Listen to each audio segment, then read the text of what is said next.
Okay, good evening.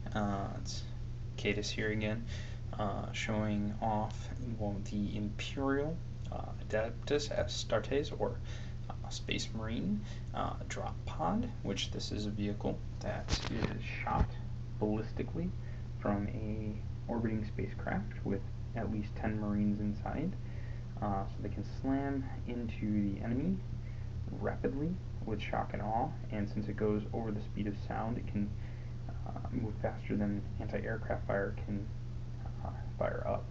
So as you can see, it actually has a jet turbine, and it's rifled so it spins, and then of course the bottom has some retro thrusters so to turn on right before it impacts in the ground. Basic shape, just a 5-point star, and you can see I've already festooned mine with the space who stalks the stars, or wolf who stalks the stars, I should say, the emblem of the space wolves. So when it hits the ground, explosive charges throw the doors down, and the Marines then can come running on out. So you can see here now how it works is there are harnesses and they're strapped in and they come out. So this kit is fully articulate with the doors, although it doesn't line up necessarily always great, so I'm not a big fan of that. But this kit is just as detailed or more so than the old portable ones. As you can see, it has right here a rocket launcher to defend the occupants until they can get out. Normally it would be what's called a storm bolter, which is a machine gun, but I opted to have the rocket launcher in there because I think it kind of looks cooler. And of course I made mine fully articulate, which is to say that's better than I can talk.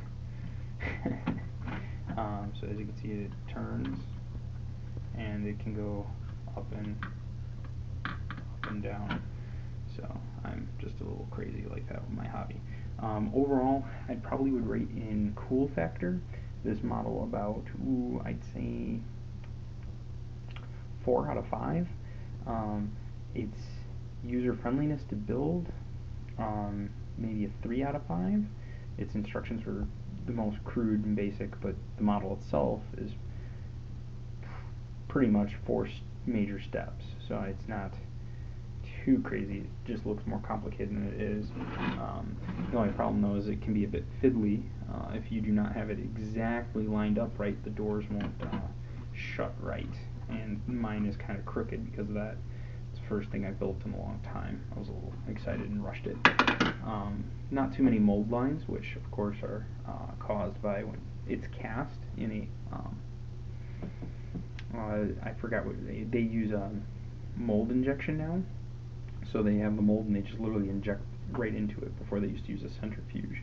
But every mold, of course, has mold lines where the two halves come together, and they create what's called flashing, or in this case, mold lines. And so we have to sand them away or cut them away.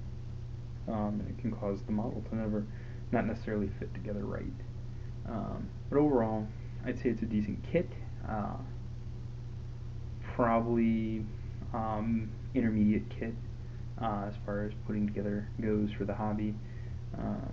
Certainly had to deal with way more complicated and bigger kits than this, and for its size it's pretty impressive. I don't know how much I'll use them in my force.